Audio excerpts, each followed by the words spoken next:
the release of Nonnas, it's time to rank all 4 movies directed by Stephen Chbosky, ranked from my least favorite to my favorite.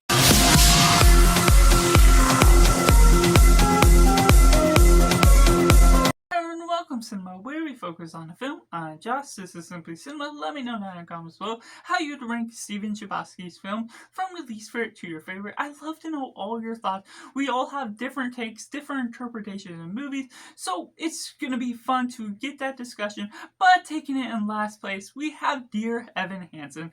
Now, this is a film that has all the right respects for the nature of what it's doing as a musical. It has nice narrative beats that really bring up the tempo of what it's doing with the authenticity of this suicide and the heartfelt grief that's seen behind that, behind the family, behind this one kid gets involved and gets mixed up with being interpreted as a friend that received a suicide note from that person. And so the way that all comes about is really heartfelt in one retrospect, but it also has the same idea that is similar to the movie called World's Greatest Dad, where it's borderline offensive to the nature of what it's tackling with this hard subject such as suicide, and blending it to be a mistake about this boy that's lying throughout the movie about being interpreted. And that's almost believable to some stretch with what you're taking with this boy that's also super introverted, awkward in every stretch of what you're expecting out of it, to get mixed up in this lie and constantly lying in order to get forward with the stretch of where he's going with the family, because it's hard to reverse that lie once it gets running. But ultimately, it becomes harder to love that lie once it becomes lie after lie after lie and becoming repetitive to the nature of that.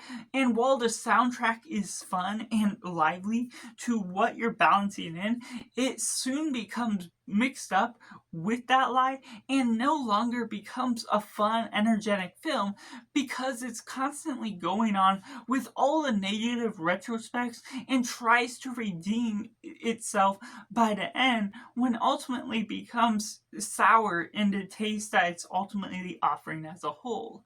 Which takes me into next. We got Nonnas, a lively performance by Vince Vaughn. What we're getting about this Italian man that's sort of getting mixed up within the marketplace and trying to create a restaurant right after his mother died, and how that all sets up to be something better in the way it's dealing with this heartfelt emotions, the dealings with grief once again, and it's no longer offensive unlike the last place, but they're dealing with certain aspects of something that's inspired by a true story about this restaurant in Staten Island, New York, and the struggles it takes to build up a restaurant, build up a brand name for itself, getting attention to that restaurant, about these Nonnas that are the chefs of the kitchen, the focus on family and livelihood. That does create a nice sense of atmosphere to what this film is offering as a whole.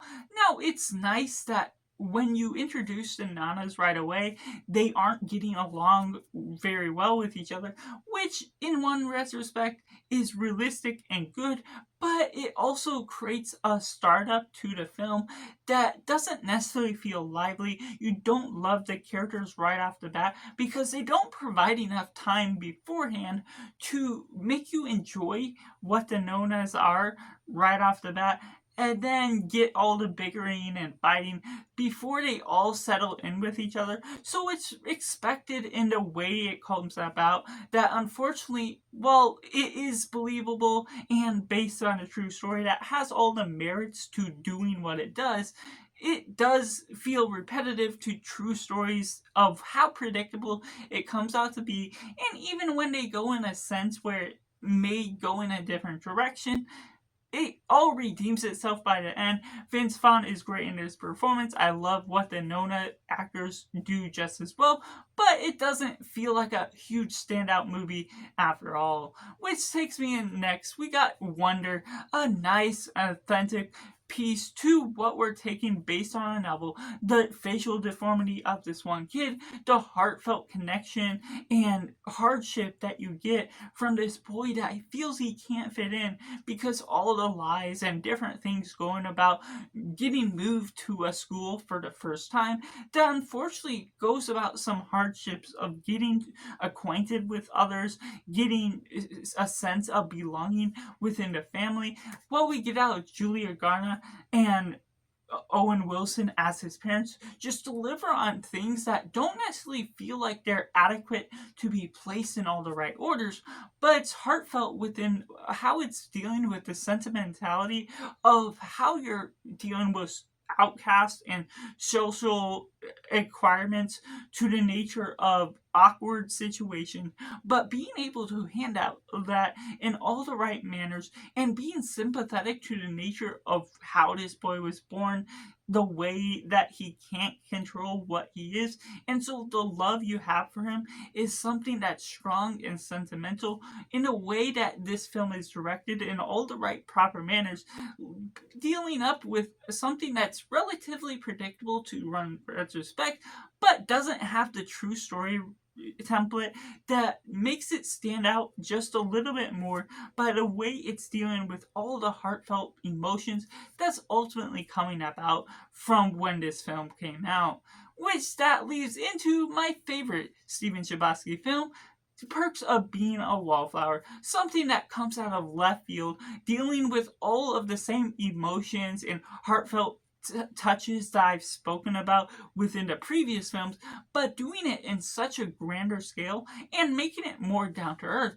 This being about high schoolers and being authentic in the way the language comes about. We get Emma Watson, Ezra Miller, and just all the ways they come about with that. The ability to standardize the high school, getting to go along this awkward, shy kid with social anxiety, and getting those friends in a way that deals with romance in a heartfelt way is something authentically pleasing to the mindset that this film is exploiting as a whole. The development of the friendships, the way all this drugs and weed and other things come about within it feels just much more simpler than you would expect, but more pleasing because of the realism that exploits itself throughout the face of this film, dealing with so many different hardships and shyness and loneliness, all of those different elements that you expect from a Stephen Chbosky film, starting all with this film being one of his greatest films that he has released just yet. So that's just my personal ranking for all four Stephen Chbosky directed films, from my least favorite to my favorite. But that's just my personal list, and I'd love to see your list down in comments below. Have you seen them all? And I'd love to know what you think of the director as a whole. So make sure to like this video if you enjoy it, subscribe if you haven't already to join in the film culture community where we talk about the love of cinema as a whole. So that's just all, and make sure to do yourself a favor and go watch a movie.